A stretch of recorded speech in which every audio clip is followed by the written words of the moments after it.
All right, so let's start with part chapter 11. This is going in two parts probably. So this is part one. Okay. Screen. Okay, so the muscles of the human body. Okay. Okay, first of all, the concept, right? So the skeletal body produces movements. Okay. Um, and they use the general principles of leverage. Okay. Um, the muscles will act with or against each other. Okay, so in the previous chapter, what we learned was muscles contract, and that's all they can do. Okay, in reality, all a muscle ever does is contract. To uncontract the muscle, you have to contract the opposite muscle. So you always have opposites. Okay. Okay. A muscle cannot reverse the movement it produces. Another muscle must undo the action. So to flex my forearm, okay, I can't undo this. The only way I can undo this is to flex the opposite muscle. Okay, so I have to flex my triceps to undo the flexion of my biceps. Okay, so muscles with opposite actions lie on the opposite sides of a joint. Okay, so some terminology. Okay, a prime mover or an agonist has a major responsibility for a certain movement. Okay, so for example, okay, if I lift my arm up, so this is lifting the arm or flexion of the arm. Okay, the muscle that I'm using to do this movement is going to be here, the pectoralis major. To undo it, okay, I need to use my antagonist. The antagonist will oppose, okay, or reverse the movement, and it will always be on the other side of the joint. Okay, muscles with opposite actions lie on opposite side of the joint. Okay, okay. So let's explain what these two are by looking at this first. Okay, so a muscle that crosses anterior side of the joint produces flexion. So this is flexion. Okay. So here's the prime mover, right? So to undo this action, okay, I need the muscle on the other side of the joint. See how they attach to similar locations, but this one attaches to the front of the body, this one attaches to the back of the body. Okay. Okay. So here, okay. All right. The muscle that crosses on the lateral side of the joint produces abduction, okay, and the muscle that produces on the medial side of the joint produces adduction. So opposite sides of the joint. See, this muscle is above and lateral to the joint. So this one will be below and medial to the joint. Okay, this one's anterior to the joint. This one's posterior to the joint. Okay, all right.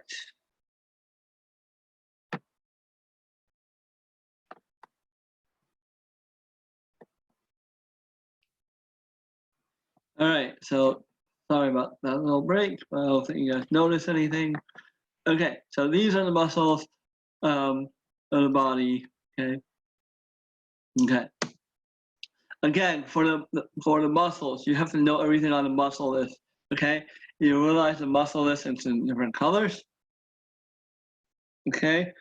The ones that are in red, you have to know the origins and insertions of. Okay. The ones that are in black, you do not have to know the origins and insertions of. Okay. But for all muscles, you have to know what they are and what they do. Okay. All right. So naming skeletal muscles. Okay. Example. Okay, the brachialis is located on the arm. Okay, so brachialis, brachial region. So brachialis is on the arm. Okay, the abdominis, so rectus abdominis is going to be on the abdomen. Okay, pectoralis major, so it'll be on the pectoral region. Okay, gluteus maximus is going to be in the gluteal region. Okay. Okay. So the shape. Okay. The deltoid is right angular. Okay. What else? The rhomboid major. Okay, it's going to be a rhombus shape. Okay. The trapezius is going to be a trapezoid shape. Okay. The quadratus laborum is going to be quadrilateral shapes. Okay. Quadrilateral quadratus. Okay. It's going to be a quadrilateral shape. Okay. The relative size. Okay. Maximus, minimus, longus. Okay. So I'm sure you guys, most of you guys anyways, know that the gluteus maximus is your butt, right? Okay. So gluteus means the region. Maximus means the largest muscle in that region. If I cut away the maximus, I have another muscle underneath that, and that is the medius, the middle size muscle in that region. I cut away that, and I see a little tiny muscle called the gluteus minimus. Gluteus minimus is the smallest muscle in that region. Okay. Longus is the longest muscle in that region. Okay. So adductor longus is going to be the longest adductor in that region. Okay.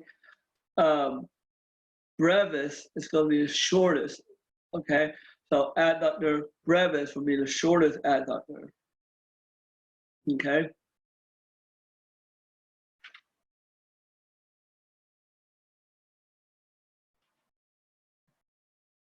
Okay.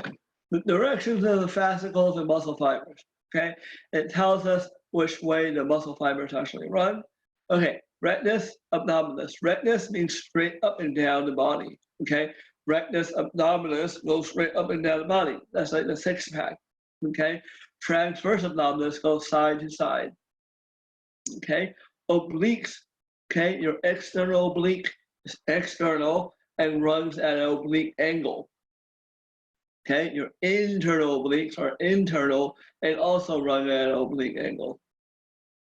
Okay, where your erector spinae, erector means straight, right? Spinae, spine, so in the back.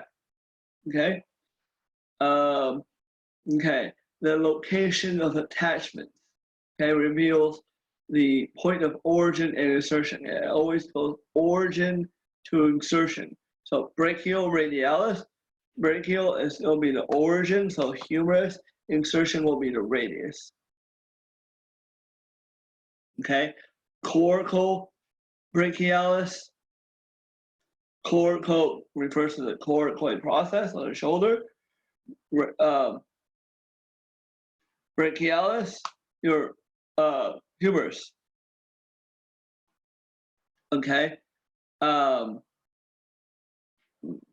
Okay, so those two. Okay, the number of origins, the number of heads. Okay, so biceps is a word that literally means two heads. Triceps, three heads. Quadriceps, four heads. So this muscle right here, biceps brachii, two-headed muscle in the arm region. Triceps brachii, three-headed muscle in the arm region. Quadriceps femoris, okay, four-headed muscle in the thigh, okay. In the back of the thigh, you have a muscle called biceps femoris, okay. Okay, The action is part of the muscle's name. So flexor, extensor, adductor, abductor. Okay. So flexor carpi ulnaris.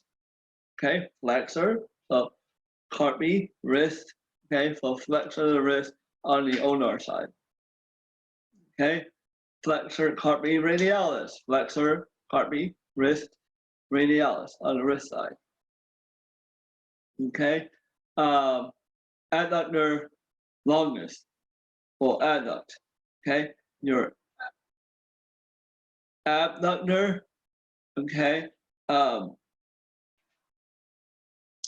okay. So your thumb is called a pollex. So abductor pollicis is the one that abducts the thumb. Okay. What else?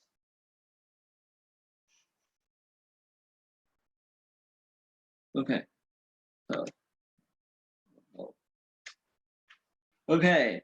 The muscles of facial expression. Okay. So now we're going over individual muscles. Okay. They lie on the face and the scalp. Okay. They're thin and variable in shape. They often insert it on the skin. Okay. So they insert in on the face. Okay, and not other bones, because now I can move my face without moving my bones. I only have one bone that actually moves in the head, and that's the jaw. Okay, but I can move my face without doing that. Okay, all of these are innervated by cranial nerves. Okay, but they are cranial nerve 7. Okay, which is called the facial nerve. Okay. So here's the thing that I want you to know. Okay.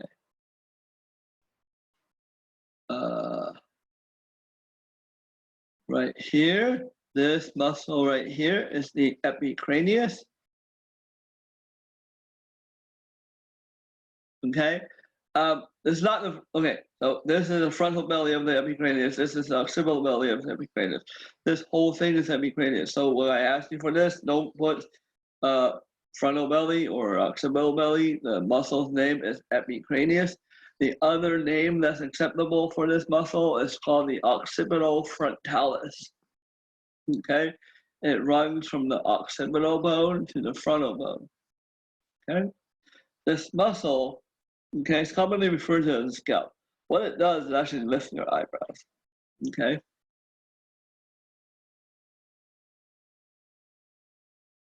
All right. Next muscle, corrugator supercilii. Okay, corrugator supercilii are right here. They help you frown. Okay, so when I'm frowning, my eyebrows go closer together and they pull down. Okay. Okay. The orbicularis oculi. Okay, orbicularis, circular muscle, oculi, ocular eye. Okay, so this is the muscle around the eye. It does not actually control the eye, right? The eyes, the muscles that control the eye are actually in the back of the eye. Okay, this muscle controls the blinking of the eye. Okay. Okay. I'm gonna skip these guys for a second. Just come down to this one, orbicularis oris. Same thing, circular muscle that controls the lips. Okay, this is the sucking muscle. Okay, or the kissing muscle. They're basically the same thing. Okay, all right. Here you have the zygomaticus major and minor. Okay, just together they're just called the zygomaticus. Okay, some of you guys have nipples, some of you guys don't. The ones that do have nipples is actually caused by a slight defect in the zygomaticus major and minor. There's a little gap that opens up between them, and that gap is exacerbated when you smile, which is why you see them when you smile. Okay. Here is the rosarius. Okay. The rosar actually means to laugh. Okay. So zygomaticus helps you smile. Rosarius helps you laugh. You laugh at a different thing than you smile. When you laugh, the corner of your lips actually go back and not just up. Okay. All right. The last one is the platysma. The platysma is this superficial one right here. Okay. It allows you to grimace. So when you get grimace, this tightens. Okay. It looks like it's a very big muscle, but it's not. It's actually it's wide, but it's paper thin. It's literally the thinnest thing you can imagine. In fact, it's so thin and so embedded in the neck fat that in actual cadavers, a lot of times they just cut this away when they try to expose the muscles in the neck because it's right in that layer with the fat that just comes off right with it. Okay. All right. The four major pairs of muscles that are involved in mastication, okay, are innervated by the trigeminal nerve, okay, or cranial nerve number 5. Okay, they're the prime movers of jaw closure, okay. So the prime mover of jaw closure, so when you generate bite force, okay, so the most important thing for your teeth to do when to chew and stuff is bite, okay. So temporalis and masseter, okay. So the masseter masticates, bites.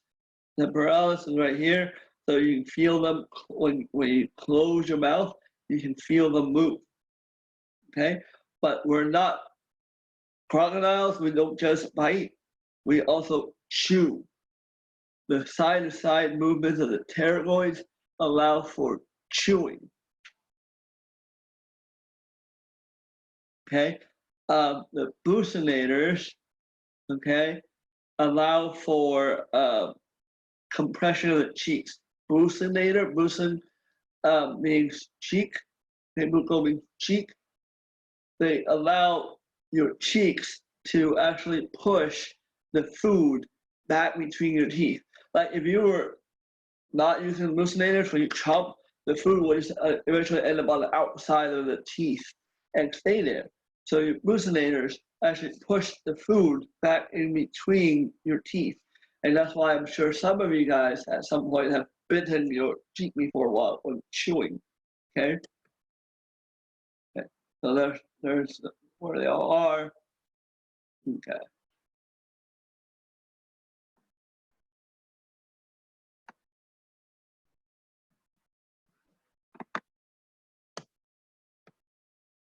Okay. We'll skip the muscles of the tongue. Okay. Okay, muscles of the neck and throat for swallowing. Okay. Okay.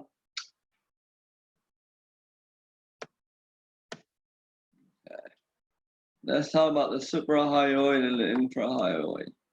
Okay. So here, okay, is the hyoid bone. The hyoid bone separates these two groups of muscles, okay, the suprahyoid and the infrahyoid. Okay, I will not ask you for the individual muscles of the suprahyoid or infrahyoid, but I will ask for suprahyoid or infrahyoid. Okay, so like point to this group right here, the answer is suprahyoid. It is not digastric, it is not mylohyoid, it is not stylohyoid. It is suprahyoid.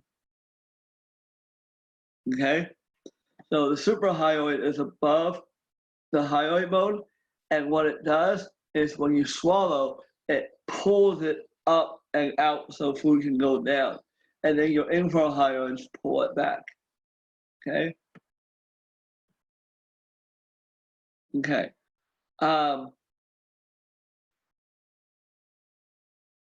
The head movement is primarily your sternocleidomastoid, your splenius capitis, and splenius cervicus. Okay, so your sternocleidomastoid, sternum, okay, cleido means clavicle, mastoid process, sternocleidomastoid, okay? This allows me to move my head down and to that side, okay? But if I use both of them, I end up pulling straight down. Okay, the side to side movement cancels out, and I end up pulling straight down. Okay, so flexion of the neck, sternocleidomastoid. Okay, so sternocleidomastoid for flexion of the neck. Okay, these are the synergists. Okay, synergists. Okay, are little muscles that help with the movement. Okay, so the scalenes are synergists for that movement in the front. There are also synergists, and they actually do more to the side. Okay, so again, those are the scalenes. Okay, the scalenes you also have to know as a group. So I will not ask you to distinguish between anterior, middle, and posterior scalenes. I will ask you to name the scalenes. Okay, all right. So now let's talk about the opposite motion. So this is flexion of the neck. So to oppose it is extension. Extension of the neck, I have to use the muscles at the same joint, but on the opposite side of the joint. Okay, so if the joint is the neck, the muscles have to be on the opposite side. So you can see them here. Okay, they also attach to the mastoid process, but they go to the back. So splenius capitis, splenius cervicus. Okay. All right. One other little muscle I want to add is right here. Okay. The semispinalis capitis. This, see how it attaches the back of the skull, also tilts your head straight back. Okay.